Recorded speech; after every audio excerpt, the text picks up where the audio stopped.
The lights in the Galactic Senate chamber were too bright for human eyes. Ambassador Ji-woo had been standing in the observation gallery for 3 hours now, watching as one alien species after another presented their most devastating weapons to the assembled council. His eyes hurt, but he refused to look away. Beside him, Commander Hyun-sik shifted his weight from one foot to the other. The military attaché had stopped taking notes an hour ago. There was no point anymore. Everything they were seeing was so far beyond human technology that recording the details felt like a child writing down university mathematics. The Tellurian Empire presents the Stellar Collapse Device, announced a massive reptilian creature at the center platform. General Croth stood 12 feet tall, his scales gleaming like polished bronze under the harsh lights. It compresses a star's core in 17 seconds. The resulting supernova destroys everything within 4 light years. The holographic display above the general's head showed a simulation.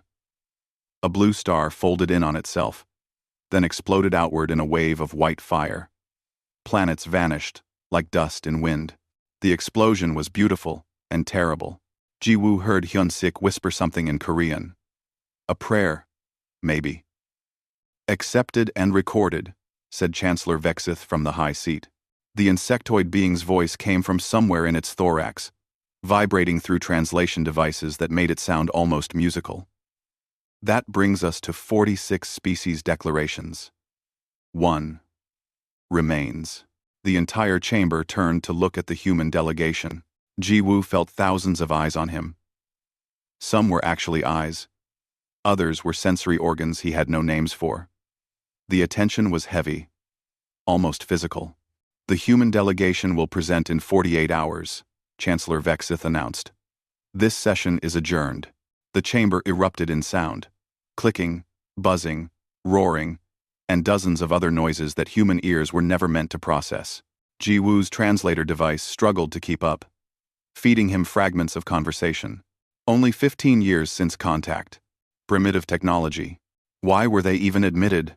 They barely have faster-than-light travel, said a voice closer by. Ji-woo turned to see Senator Yila approaching. The Luminar representative looked almost human, except for the silver skin and the fact that she stood nearly 7 feet tall. What could you possibly contribute to this defense? Her tone was not unkind, but the question stung anyway. We'll present something, Ji-woo said carefully. Earth's leadership will need to be consulted. Of course. Senator Yila's expression was difficult to read. I voted against humanity's admission to the Senate. You know, not out of prejudice, but practicality. This crisis proves my point. The Void Collective has consumed 12 star systems in 3 months. Billions dead. We need weapons that can kill machines that think faster than organic minds. We need weapons that can destroy artificial intelligence that learns and adapts in microseconds. What do you have that we don't? Ji-woo had no answer. Senator Yila left without waiting for one. That went well, Hyun-sik muttered, as they walked toward the exit. The corridors of Viridian Prime Station were wide enough for creatures 3 times human size. Ji-woo always felt small here, walking through spaces designed for beings who had been traveling between stars for thousands of years. Humanity was the newcomer, the primitive species that had barely crawled out of its own solar system. What are we going to tell them? Hyun-sik asked when they were alone in the transport pod back to their ship. We don't have planet killers. We don't have reality warps or time bombs. Our biggest weapon is what? Nuclear missiles? I know, Ji-woo said quietly. So what do? We call home. We ask Earth what they want us to say. The diplomatic vessel Sejong was small by galactic standards, barely 300 meters long, but it was humanity's newest ship, equipped with quantum communication arrays that could send messages back to Earth instantaneously. It was one of the few pieces of technology where humans had actually contributed something new to galactic science. Not weaponry, just better communication. Ji-woo had always found that ironic. The secure communications room was cramped. Hyun-sik sealed the door while Ji-woo activated the quantum link. The holographic projectors hummed to life, and within seconds, faces appeared in the air before them. President Da-un looked tired. It was early morning in Seoul, and she had clearly been woken up for this call. Beside her stood Admiral Tae Yang, the commander of Earth's defense fleet, and Dr. Eun-ji, the chief scientist who had helped reverse engineer alien-faster-than-light technology. "Report," President Daon said simply. Ji-woo explained everything. The Senate session, the weapons presentations, the 48-hour deadline. He tried to keep his voice steady, professional. But he could hear the defeat creeping in around the edges. "They have weapons that can destroy stars," he finished. "What do we have?" Silence filled the communication channel for a long moment. "Nuclear warheads," Admiral Tae Yang said finally. "Antimatter missiles, but only experimental ones. Railguns, plasma cannons, genetic engineering capabilities. Nothing that would impress them. Antimatter missiles. Then we bluff," Hyun-sik suggested. "We exaggerate our capabilities. Make them think we have secret weapons we're not showing. If they're not stupid," Dr. Yoonji said sharply. "They've had access to our network since first contact. They know exactly what we're capable of. If we lie, they'll know immediately. Then what do we tell them?" Ji-woo asked, and heard the desperation in his own voice. President Da-eun was quiet for a long time. She stared at something off-screen, her expression distant. "Tell me about the Void Collective," she said finally. "How does it fight?" Tward classed. "It's machine intelligence," Dr. Yoonji answered. "Self-replicating. Self-improving. It consumes resources from every system it takes and builds more of itself. It doesn't negotiate, doesn't communicate, just expands. The Senate's best tactical computers give them a 23% chance of survival if they commit everything they have. And the aliens are afraid," President Da-eun said. "It wasn't a question." "Terrified," Ji-woo confirmed. "I've never seen anything like it. Some species are already talking about evacuation to other galaxies, abandoning everything they've built." President Da-eun nodded slowly. "Because they're calculating the odds. They're looking at the math and seeing acceptable losses versus unacceptable ones. They're thinking about survival." "Shouldn't they be?" Hyun-sik asked. "Maybe," the president said. "But that's not how we think, is it? That's never been how humans think." Ji-woo felt something shift in his chest. An understanding beginning to form. "What are you saying?" he asked. President Da-eun smiled. But it was a sad smile. "I'm saying that every species in that Senate evolved on worlds that didn't try to kill them every day. They built their civilizations in safety, in comfort. They developed technology because they were curious, not because they needed it to survive." She paused. "We're different. Earth tried to kill us every single day. Ice ages, volcanoes, diseases, predators, other humans. We survived because we refused to accept extinction. We survived because we don't know how to give up. Hope," Dr. Yoonji said softly. "You want them to present hope as a weapon." "I want them to present the truth," President Da-eun corrected. "That humanity's greatest weapon has never been our technology. It's our refusal to accept the unacceptable. It's our ability to look at impossible odds and fight anyway." Ji-woo looked at Hyun-sik. The commander's expression was skeptical. "They'll laugh at us," Hyun-sik said. "Maybe," President Da-eun agreed. "But they asked for our greatest weapon. We should give them an honest answer." The communication ended shortly after. Ji-woo sat in the quiet room for a long time, thinking about what he would say to the Senate, thinking about how to explain something that seemed so obvious to him but might sound like insanity to beings who had never known true desperation. Hyun-sik broke the silence. "Do you really think this will work?" Ji-woo shook his head. "I have no idea. But it's the truth. And maybe that's what they need to hear." None. Outside the window, Viridian Prime Station glittered against the backdrop of space, full of species who had been traveling the stars for millennia. And in 48 hours, the newest species among them would stand before the Senate and tell them something impossible. That hope was a weapon. That believing in victory, even when all logic said otherwise, was how you achieved it. Jiwoo just hoped they would listen. The next 36 hours passed in a blur of preparation. Jiwoo barely slept. Every time he closed his eyes, he saw that Senate chamber filled with aliens who had weapons that could crack planets open like eggs. And he was supposed to stand before them and talk about hope. Hyun-sik found him in the observation deck at what ship time called 3 in the morning. Earth was visible through the quantum telescope, a blue and white sphere, hanging in the impossible distance. It would take months to reach it by conventional travel, but the quantum link made it feel close. Still awake? Hyun-sik asked, carrying 2 cups of coffee. Can't sleep. Jiwoo accepted the coffee gratefully. Keep thinking about what we're going to say. President Da-eun sent files. Historical records, cultural databases, military analysis. Enough data to fill a library. Hyun-sik settled into a chair beside him. I've been reading through it. Some of it is. He paused, searching for words. It's hard to look at. For more man. And grow. It's sardis de man. For more manatee. It's hard to look at. Jiwoo knew what he meant. The files included everything.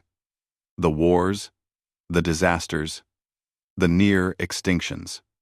Humanity's history was written in blood and survival, over and over again. Dr. Yoonji sent a message too, Hyun-sik continued. She's been analyzing alien evolutionary patterns. Every species in the Senate evolved on what she calls paradise worlds. Stable climates, abundant resources, relatively few predators. They developed intelligence, slowly, peacefully. And Earth? She classified it as a Class 12 death world. The scale only goes to 15. Hyun-sik's laugh was bitter. We're from a planet that actively tries to kill anything living on it. No wonder we're different. Jiwoo stared at Earth through the telescope. Home. A beautiful blue marble that had tried to kill his species in 1,000 different ways. Ice ages that should have ended them. Supervolcano eruptions that blacked out the sun. Diseases that killed by the millions. And somehow, humans had survived it all. I've been thinking about how to present this, Jiwoo said quietly. Not as a lecture, not as data, as stories. Stories? Think about it. Aliens have data. They have computers, tactical analysis, probability calculations. What they don't have is context. They don't understand why humans act the way we do. Jiwoo turned from the window. What if we show them? Not tell them, show them. Hyun-sik was quiet for a moment. You want to tell them stories about human history, stories about survival, about times when we should have given up but didn't, about impossible victories. Jiwoo felt energy returning, the fog of exhaustion lifting.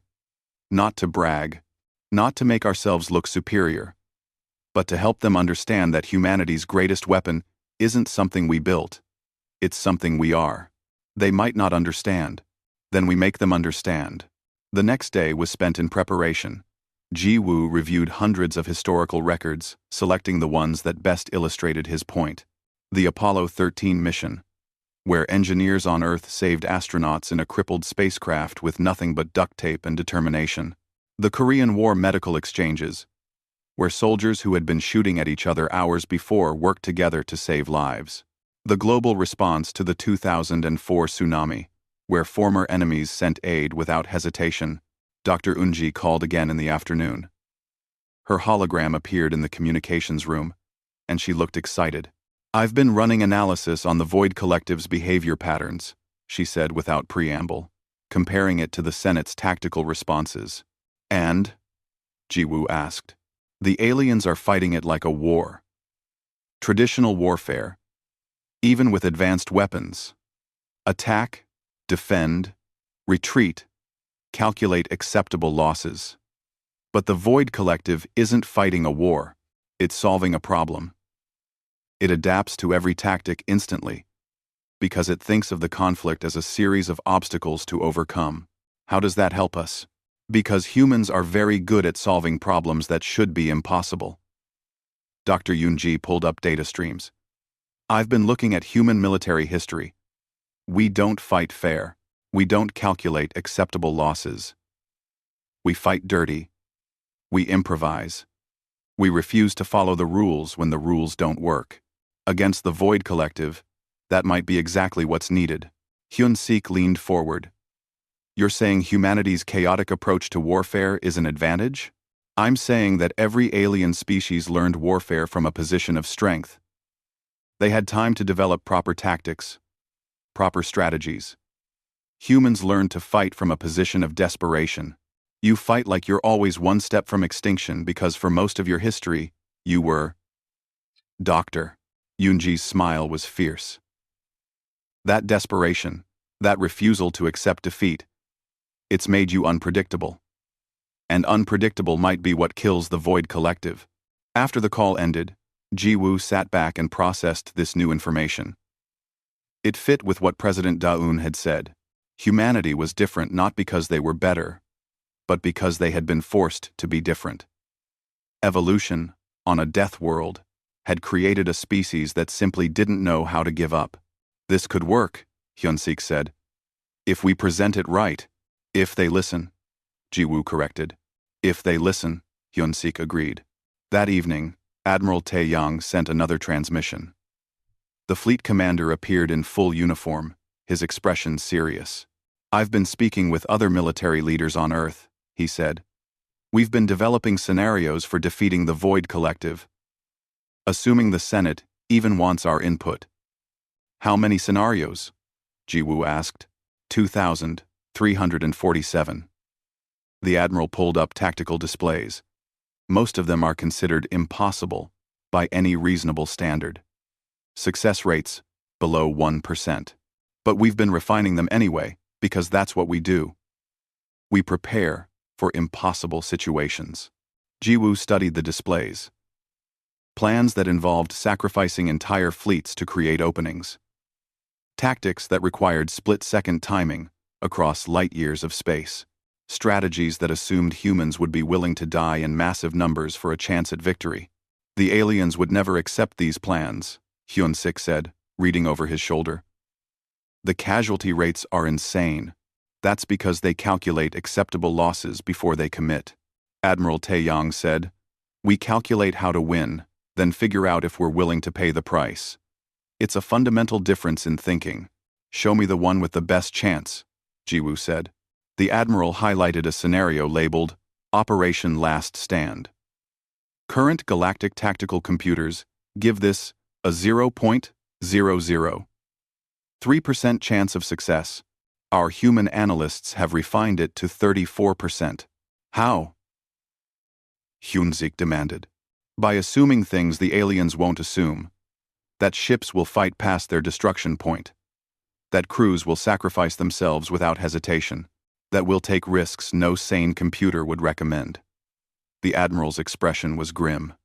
It requires everyone involved to believe they can win, even when all evidence says they can't. It requires hope. There was that word again. Hope. Ji-woo felt pieces falling into place in his mind. The presentation was becoming clear. Not a lecture on human superiority, not a display of weapons, but an explanation of how humanity thought differently, and why that difference might save the galaxy. Send me that tactical plan, he said. All of them. I want to show the Senate what human desperation looks like. The final hours before the presentation were spent practicing.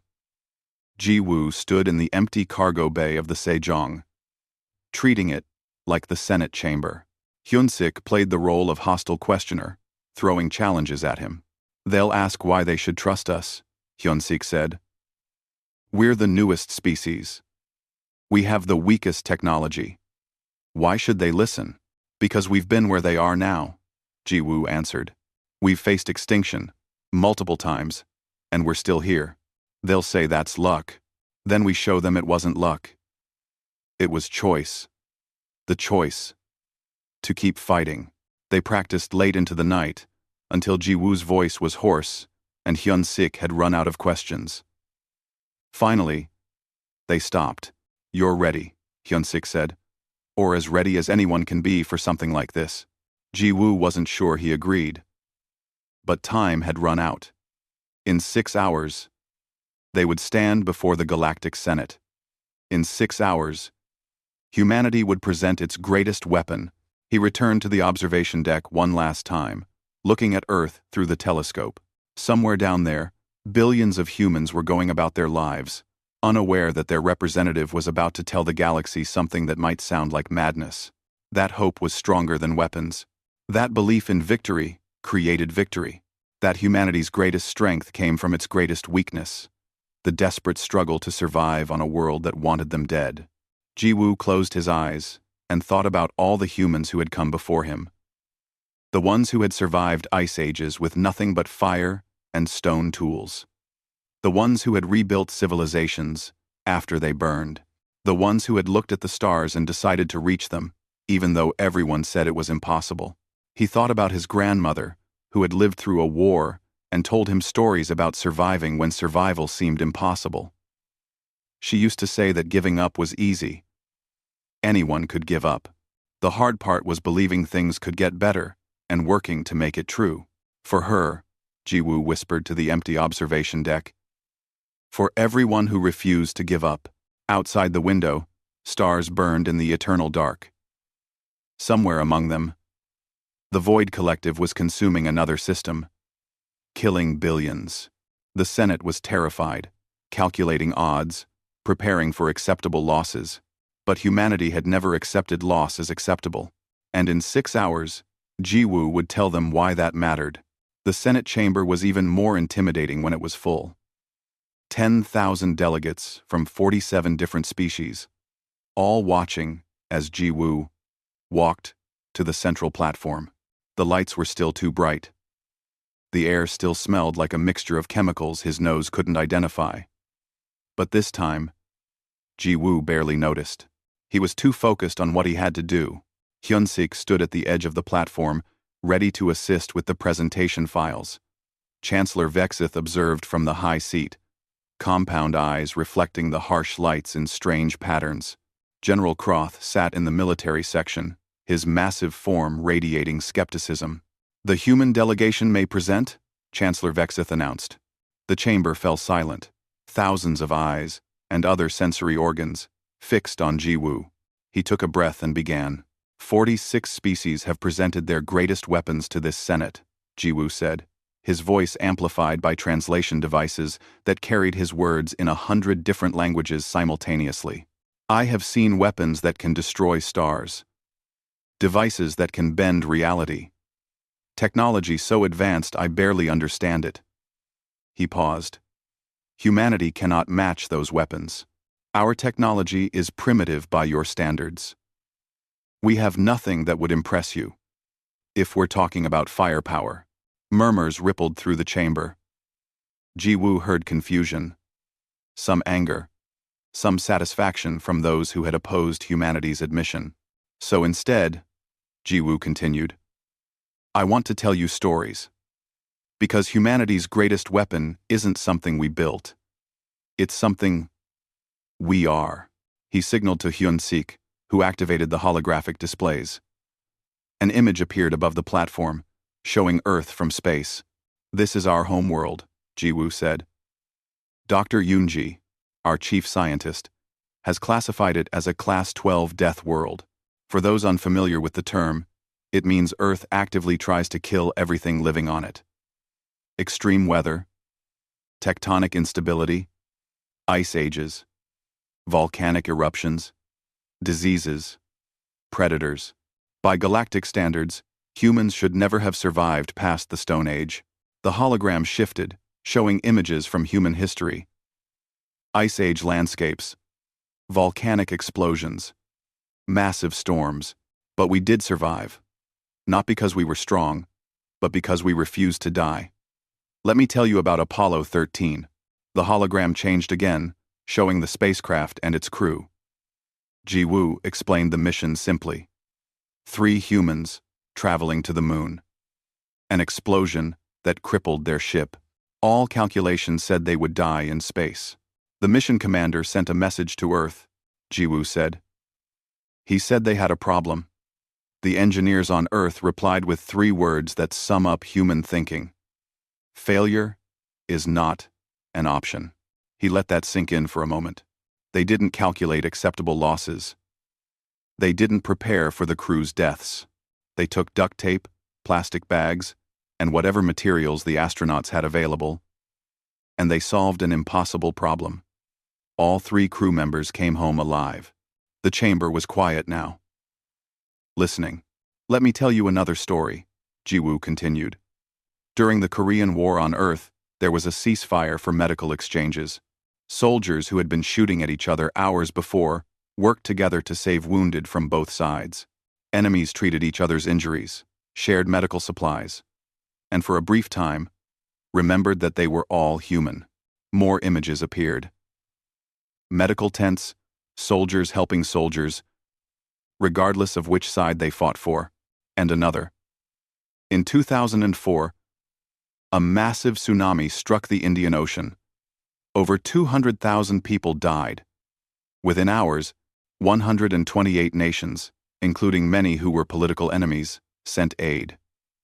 No one asked about politics. No one calculated the benefit to their own country. They just helped. Number 3. 128 nations. Jiwoo moved through more stories. The Voyager Golden Record. Humanity's greeting to unknown intelligence in the cosmos. The rebuilding of cities after they had been destroyed by war or disaster. The countless moments in human history where people looked at impossible situations and decided to solve them anyway. I could tell you 1,000 more stories like these, Jiwoo said. But you might be wondering what this has to do with weapons. What this has to do with defeating the Void Collective. He paused, letting the question hang in the air. Everything, he said finally. Because the pattern in all these stories is the same. Humans, faced with impossible odds, who refused to accept defeat, who believed they could win, even when all logic said otherwise, who hoped, even when hope seemed irrational. Seemed. The murmurs were starting again. Jiwoo heard confusion, some dismissive sounds. Our greatest weapon is hope, he said clearly. Not the emotion. The action. The choice to believe victory is possible, and to fight for it with everything we have. The refusal to calculate acceptable losses, because we don't accept any loss as acceptable. The stubborn, irrational, unbreakable belief that we will find a way. Now the chamber erupted. Clicking, buzzing, roaring filled the space. Jiwoo couldn't make out individual voices, but the tone was clear. Anger, disbelief, mockery. General Croth rose from his seat, his massive form dominating the military section. This is absurd. The general's voice boomed across the chamber. You mock us with fairy tales, while the Void Collective consumes another system every week. Hope? Hope is not a weapon. Hope does not stop machine intelligence.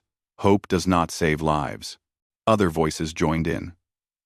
War Master Theek of the Drakkar clans demanded humanity's expulsion from the Senate. Several delegates shouted that this was a waste of time. Senator Yila looked disappointed, shaking her head slowly. Chancellor Vexith raised a limb for silence. It took several minutes for the chamber to quiet. Ambassador Jiwoo, the Chancellor said, voice carefully neutral. I believe I speak for many when I ask for clarity. You have presented an interesting perspective on human psychology, but how does this philosophy defeat an enemy that cannot be reasoned with? The Void Collective does not feel fear. It does not tire. It learns and adapts faster than organic minds can think. How does hope defeat that? Jiwoo had been waiting for this question. He looked at Hyun-sik and nodded. The commander stepped forward, his military bearing perfect despite the hostile atmosphere. I can answer that question with data, rather than philosophy. Proceed, Chancellor Vexith said. Hyun-sik activated a new set of files. The holographic display, filled with tactical data, battle scenarios, probability calculations. For the past 3 weeks, Earth's military leadership has been developing scenarios for defeating the Void Collective, Hyun-sik explained. Not defensive plans. Not evacuation strategies. Plans for complete victory. The chamber had gone quiet again, but this time with interest rather than anger.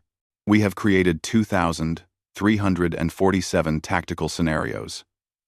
By galactic computer standards, most of them are considered impossible. Success rates below 1%. Several are calculated at less than 0.1% chance of success. Hyun-sik pulled up specific files. But we didn't stop there. We refined them. We found ways to improve the odds by doing things your computers don't account for. What things? General Croth demanded. Sacrifice, Hyun-sik said simply. Your tactical computers calculate acceptable losses before committing forces. Human planners calculate how to win first, then ask if we're willing to pay the price. It's a fundamental difference in approach.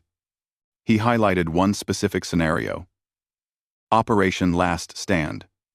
Your computers give it a 0.003% chance of success. Human analysts have refined it to 34%. The number appeared on the display in bold letters. 34%. Impossible, someone shouted from the delegates. The calculations are wrong. The calculations are different, Hyun-sik corrected. They assume things your computers won't assume. That ships will fight past their operational destruction point. That crews will execute maneuvers with zero survival probability. That commanders will take risks that seem insane. But most importantly, they assume that everyone involved believes victory is possible. Even when facing impossible odds. He looked around the chamber. They assume hope. Irrational. Stubborn. Human hope. The kind that refuses to accept defeat. Jiwoo stepped forward again. Chancellor, delegates, I'm not saying humanity is superior. I'm not saying our way is the only way, but I am saying we think differently because Earth forced us to think differently. We come from a world that tried to kill us every single day. And we survived by refusing to give up. That desperation, that refusal to accept the unacceptable, it's become part of who we are. The holographic display shifted again, showing Earth's complete historical record. Wars, disasters, near extinctions, and recoveries. A species that had been knocked down repeatedly and gotten back up every single time. Every species in this chamber evolved on worlds that were relatively safe, Jiwoo continued. You developed technology because you were curious, because you had time, because you had safety. We developed technology because we needed it to survive. You fight wars to achieve objectives. We fight wars because the alternative is extinction. It's made us different. Not better, just different. He let that thought settle. The Void Collective cannot be reasoned with, Jiwoo said. It cannot be frightened. It cannot be made to accept acceptable losses, because it doesn't think that way. But maybe that's exactly why we can beat it. Because we don't think that way either. We don't accept any loss as acceptable. We don't calculate odds and retreat when they're bad. We calculate odds, find a way to improve them, and fight anyway. Senator Yila stood. But hope alone doesn't change mathematics. It doesn't change the Void Collective's capabilities. Maybe teen. No, Jiwoo agreed. But it changes how we respond to those capabilities. It changes what we're willing to try. And sometimes, trying the impossible is the only way to achieve it. The chamber was quiet now. Really quiet. Not hostile, but thinking. Chancellor Vexith leaned forward in the high seat. You are asking us to adopt a philosophy that goes against everything our tactical computers tell us. You are asking us to ignore probability and fight as if we can win, even when we likely cannot. No, Chancellor, Jiwoo said softly. I'm asking you to consider that maybe your computers are calculating the wrong things. They're calculating acceptable losses. We calculate how to achieve victory. They're calculating survival odds. We're calculating how to win. It's a small difference in approach, but it matters. Well, he looked around the chamber at thousands of alien faces. Humanity's greatest weapon is hope. But hope isn't passive. It's not wishful thinking. It's the active choice to believe in victory and to fight for it with everything you have. It's the refusal to give up when giving up would be easier. It's the stubborn insistence that there has to be a way, and the determination to find it. Jiwoo took a breath. That's what we bring to this fight. Not better weapons, not superior technology, just a different way of thinking that might, possibly, be exactly what we need to defeat an enemy that learns and adapts faster than we do. Because the Void Collective calculates probabilities too. It expects rational responses. It expects retreats when odds are bad. It expects acceptable losses. He smiled, just a little. It doesn't expect stubborn humans who refuse to accept that they've lost. The silence that followed Jiwoo's words was complete. 10,000 beings sat motionless in the Senate chamber. Even the usual background sounds of breathing, shifting, and environmental systems seemed muted. Chancellor Vexith broke the silence first. You have presented a philosophical argument, the Chancellor said carefully. But the Void Collective is not defeated by philosophy. Show us how this hope translates to actual tactical advantage. Hyunsik stepped forward again and pulled up a massive data file. The holographic display filled with information, scrolling too fast for most organic eyes to follow. This is Earth's complete historical military record, Hyunsik said. Every major conflict, every battle, every war, in recorded human history. I'm going to highlight some statistics that might interest this Senate. The data reorganized itself into clear categories. Humanity has fought 147 major wars in the last 3,000 years. We have survived 5 extinction-level events, 14 global pandemics that killed more than 10% of our population each time, 72 civilization-ending disasters that should have, by all calculations, destroyed us completely. The numbers hung in the air, stark and brutal. In 89 of our major wars, the eventual victor was considered the underdog at the start. They had inferior technology, smaller armies, fewer resources. They should have lost, but they won anyway. Hyunsik pulled up specific battle records. In 63% of cases, the turning point came when one side refused to retreat despite catastrophic losses. They held positions that tactical computers said were indefensible. They attacked when all projections said they would fail. General Croth stood again. You're saying your species is irrational? That you ignore tactical reality? No, Hyunsik replied. I'm saying we calculate differently. Your computers calculate the probability of success based on current conditions. Human commanders calculate the probability of success based on the assumption that conditions will change because we will make them change. He highlighted a specific battle from Earth history. The Battle of Myeongyang, fought in 1597. Admiral Yi Sun-sin had 13 ships. The enemy had 330. Every tactical computer in the galaxy would say the correct action is retreat. Admiral Yi attacked anyway, and won, decisively. An outlier, someone called from the delegates. Yes, Hyunsik agreed. One of hundreds. That's my point. Human military history is full of outliers, of impossible victories, of situations where we should have lost, but didn't, because we went into every battle believing we could win. And that belief changed how we fought. Dr. Yoonji's voice came through the communication system. Jiwoo had arranged for her to participate remotely from Earth. If I may add some context, Dr. Yoonji said, her hologram appearing beside the platform. I've been studying the evolutionary history of every species in the Senate. The data is fascinating. She pulled up comparative planetary data. 47 worlds appeared in the display, including Earth. Every species here evolved on what we classify as paradise worlds. Class 1 through Class 6. Stable climates, abundant resources, few natural disasters, manageable predator populations. The average death rate from environmental factors for pre-industrial civilizations on these worlds is approximately 2%. Earth's data appeared, highlighted in red. Earth is Class 12. Pre-industrial human civilizations had a 43% death rate from environmental factors. Humans died from weather, from disease, from predators, from the planet itself trying to kill them. By every evolutionary metric, humans should have gone extinct before developing agriculture. The chamber was silent again, processing this information. But you didn't, Senator Yila said quietly. Why? Because giving up meant death. Dr. Yunji answered. Every other species had the luxury of accepting defeat in individual conflicts.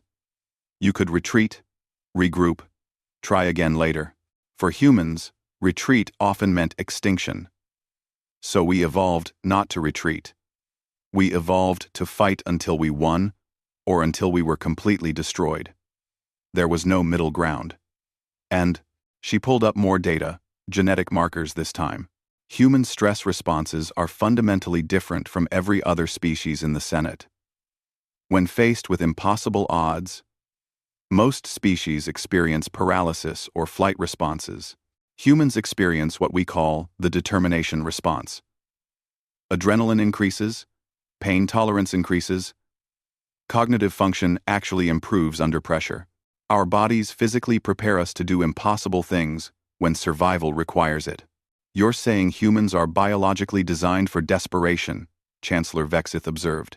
Yes, Dr. Yunji confirmed. And that desperation has made us very good at solving impossible problems. Because for us, impossible just means we haven't found the solution yet. Jiwoo stepped forward again. The Senate asked what humanity brings to this fight. This is it. Not weapons, but a fundamental inability to accept defeat. The biological and cultural programming to keep fighting, keep trying, keep hoping, even when all evidence says we should give up. He pulled up the tactical scenarios Hyun-sik had mentioned earlier. Operation Last Stand, Jiwoo said. Your computers give it a 0.003% chance of success. Our analysts give it 34%. Let me show you why the numbers are different. The holographic display showed the battle plan in detail. It was complex, requiring coordination across dozens of star systems, perfect timing, and massive sacrifices. Your computers calculate this scenario assuming that ships will retreat when damaged beyond 60% operational capacity, Jiwoo explained. Our plan assumes ships fight to 100% destruction. Your computers assume commanders will preserve forces when casualties exceed acceptable thresholds. Our plan assumes commanders will commit everything they have.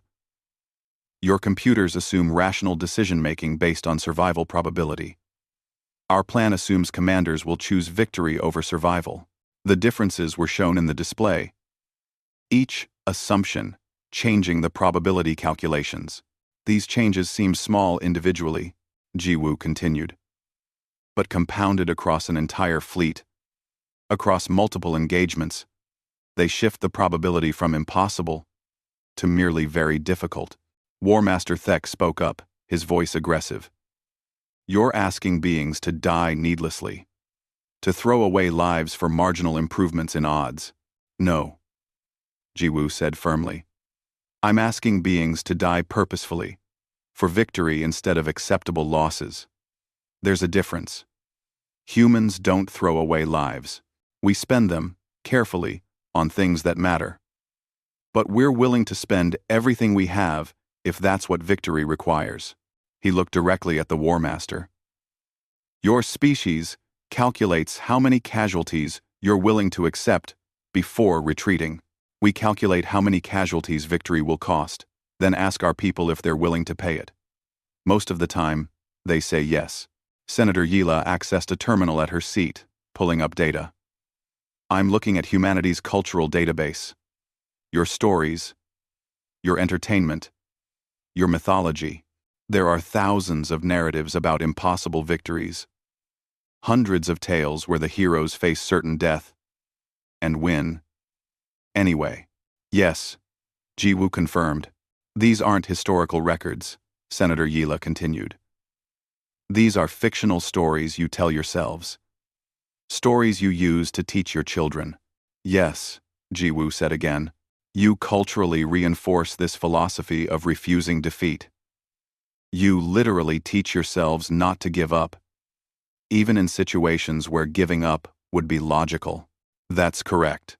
Senator Yila leaned back in her seat, her expression thoughtful. I'm beginning to understand. This isn't just military doctrine. This is how your entire species thinks. It is, Jiwoo confirmed.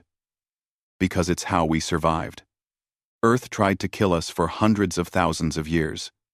The humans who gave up when things looked impossible, they died.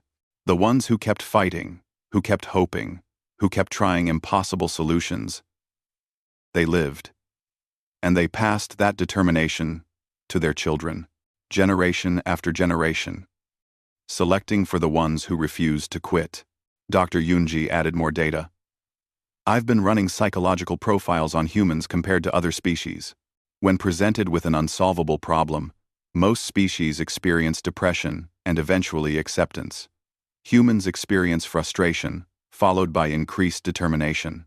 We get angry at problems we can't solve, and that anger drives us to keep trying. You're saying humans are too stubborn to recognize when something is impossible, General Croth said. Yes, Doctor. Yoonji agreed cheerfully. Exactly that. We're too stubborn to accept defeat. It's a survival trait that became a cultural value, that became our defining characteristic.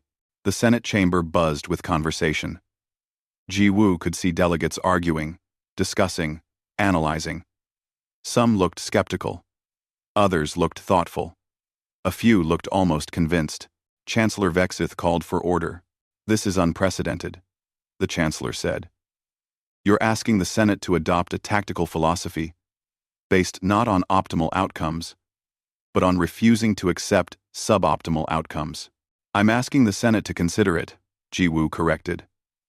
Because the Void Collective is unlike any enemy you've faced before. It doesn't think like organic beings. It calculates probabilities, adapts to tactics, learns from every engagement, fighting it with conventional warfare, with acceptable loss calculations, with rational tactical decisions. You're fighting on its terms. It will always be better at cold calculation than organic minds. He paused for emphasis. But humans are very good at being irrational in useful ways. We're good at trying things that shouldn't work. We're good at fighting when fighting seems pointless. We're good at believing in victory when victory seems impossible. And sometimes, that irrational belief creates the victory it believes in. Circular logic, someone called out. Maybe, Jiwoo admitted. But it's circular logic that's kept humanity alive for 300,000 years on a planet that wanted us dead. It's circular logic that's won us wars we should have lost. It's circular logic that got us to the stars when you species all believed we never would. He looked around the chamber. The Void Collective expects rational opponents. It expects calculated retreats and acceptable losses. It expects you to fight the way you've always fought. What it doesn't expect is an enemy that refuses to lose, that keeps attacking when attack seems futile, that believes in victory, even when all evidence says victory is impossible. Jiwoo's voice grew stronger. What it doesn't expect is hope. Stubborn, irrational, human hope. The kind that looks at 0.003% odds and says, that's good enough. Let's try anyway. The kind that turns impossible odds into merely very difficult ones through sheer refusal to accept defeat. The chamber was silent again. Chancellor Vexith spoke slowly, carefully. You're asking us to believe that this psychological trait, this human stubbornness, could make the difference between survival and extinction. No, Chancellor, Jiwoo said quietly. I'm asking you to believe that it already has. For humanity, dozens of times throughout our history, And that, maybe, possibly, it could do the same for the galaxy. He stood at the center platform, a representative of the youngest species in the Senate, telling thousands of beings from civilizations, thousands of years older than his own, that they needed to learn from humanity. It should have been absurd, but the silence that followed his words wasn't mockery. It was consideration. The Senate debated for 18 hours straight. Jiwoo watched from the observation gallery as representatives argued, calculated, and reconsidered. Some species were firmly against trying the human approach. Others were curious. A few were desperate enough to try anything. In the end, it came down to a vote. Chancellor Vexith called for order and stated the question clearly. The Senate will vote on whether to attempt Operation Last Stand using tactical doctrine developed by human military analysts. This operation carries significant risk and requires commitment beyond calculated acceptable losses. Those in favor? The voting display lit up. Numbers climbed. 31 species voted yes. 16 voted no. The rest abstained. It was enough. The motion passes, Chancellor Vexith announced. Preparation will begin immediately. Commander Hyun-sik, the Senate requests your presence. Hyun-sik looked at Jiwoo with surprise. The ambassador nodded, and the commander made his way down to the Senate floor. Commander, the Chancellor continued, you will be appointed Joint Species Commander for Operation Last Stand. You will coordinate with military leaders from all participating species. The Senate recognizes that this is an unprecedented honor for a human, given your species' recent admission. But if we are to attempt this operation using human tactical philosophy, it seems appropriate to have human leadership. Hyun-sik stood at attention. I accept the responsibility, Chancellor, but I'll need full tactical authority. If we're going to do this, we have to commit completely. No holding back reserves. No retreat when casualties exceed projections. All in, or not at all. Several delegates shifted uncomfortably at this. That's what we're voting for, Chancellor Vexith said. All participating species understand the terms. Commander, you have full tactical authority. The next 72 hours were chaos. Hyun-sik worked with military leaders from 31 different species, coordinating a fleet larger than any ever assembled. Ships from across the galaxy gathered at the Kepler Nexus, the system where the Void Collective was projected to strike next. Jiwoo remained at the Senate, coordinating diplomatic elements. Some species wanted to withdraw even after the vote. Others demanded guarantees that couldn't be given. He spent hours in meetings, mediating disputes, keeping the coalition together. On the third day, President Da-un contacted him via quantum link. How are you holding up? She asked. Tired, Jiwoo admitted. Scared. This could go very badly. It could, President Da-un agreed. But it could also work. And that possibility is more than we had before. Hyun-sik is asking for volunteers for the most dangerous positions, Jiwoo said quietly. Humans are signing up faster than he can process them. They know the survival rate is essentially 0 for those positions. But they're volunteering anyway. Our infant. Process dated. Our process dated it works. Our process dated. That's who we are. President Da-un said simply. We see impossible odds. And we volunteer. Said. Jiwoo watched the fleet assembly on a tactical display. Thousands of ships. Dozens of species. All preparing to fight in a way that went against everything their tactical computers recommended. I hope this works, he said. So do I, President Da-un replied. But even if it doesn't, we tried. That matters too. The Void Collective arrived at Kepler Nexus exactly when predicted. The Senate fleet was waiting. Jiwoo watched the battle from the Senate chamber. Every delegate had access to the tactical feed, watching in real time as the largest military operation in galactic history unfolded. The Void Collective's forces were massive, machine ships that learned and adapted with every engagement. The Senate fleet looked small by comparison, despite its size. Hyun-sik's voice came through the command channel, translated into every language simultaneously. All ships, this is joint command. You know the plan. You know the risks. I won't lie to you. Many of us won't survive this. But if we commit, if we fight like we believe we can win, we have a chance. Not a good chance, but a chance. That's more than the Void Collective expects us to have. He paused. This is for everyone who's ever faced impossible odds and fought anyway. For everyone who's ever refused to give up when giving up would be easier. For everyone who's ever hoped when hope seemed irrational. Today, we show the Void Collective what that hope can do. The battle began. It was brutal from the start. The Void Collective's adaptive tactics were as devastating as predicted. Ships died by the dozens in the first minutes. The casualty rate climbed past what would normally trigger retreat orders. But no one retreated. Jiwoo watched as alien crews held positions that should have been abandoned. He watched as ships fought past their destruction points, using their final moments to create tactical advantages for others. He watched as commanders made decisions that ignored survival probability and focused solely on victory. He watched beings who had evolved on paradise worlds fight like humans. Captain Bo-Ra commanded the Earth warship Indomitable, leading a strike group tasked with creating an opening in the Void Collective's formation.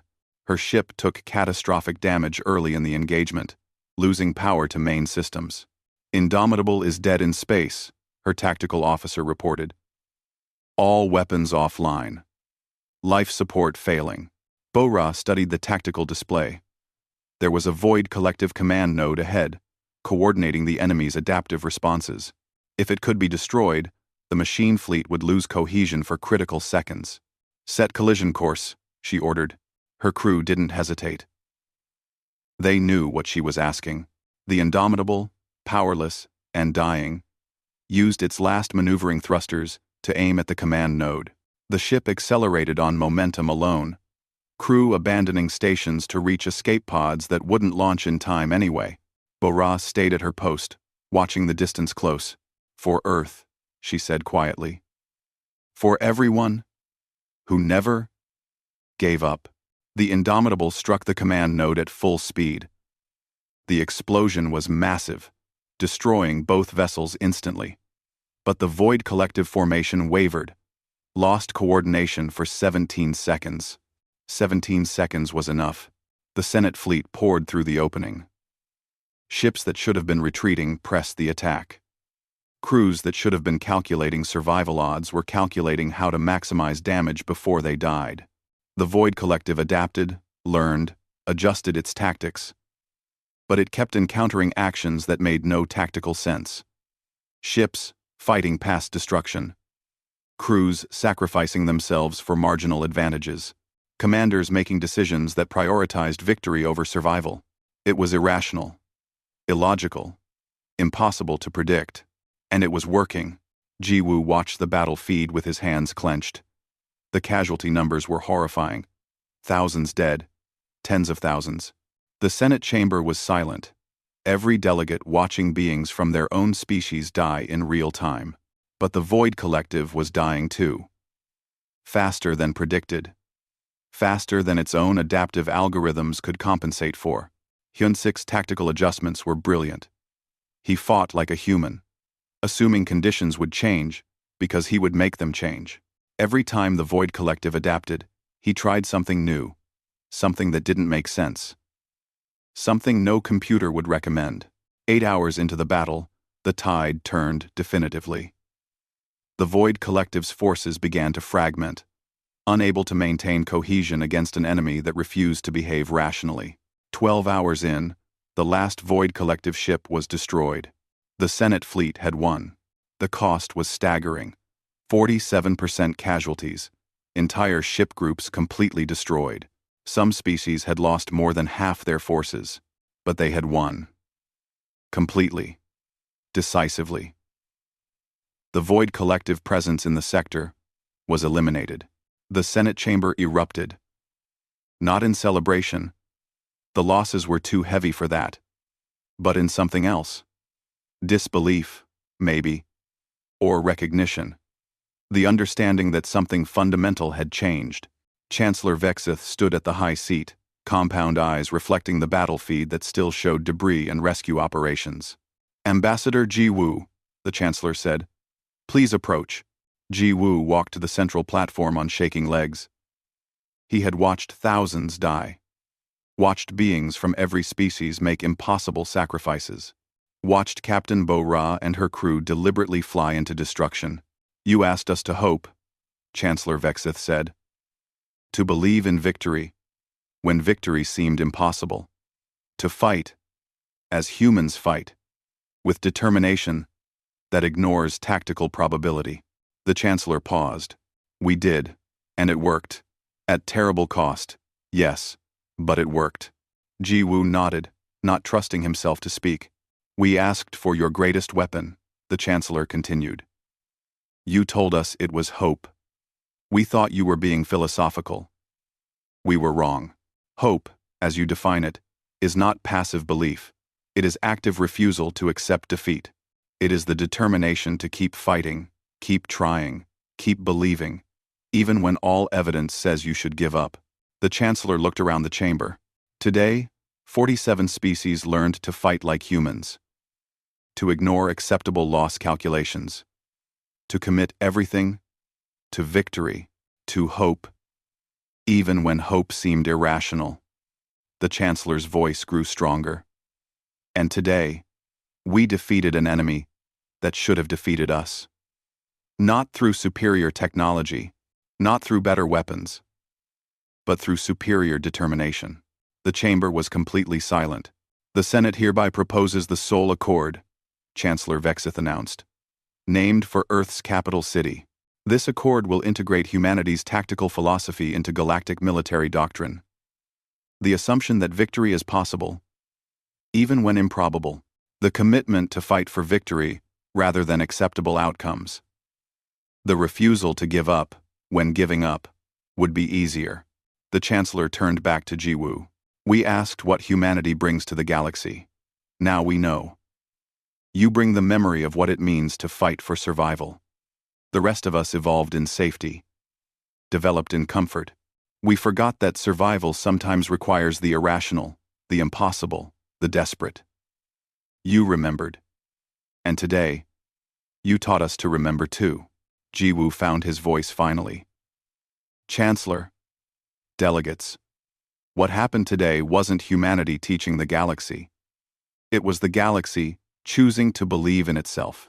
Every species that fought, that sacrificed, that held positions they should have abandoned, they made that choice.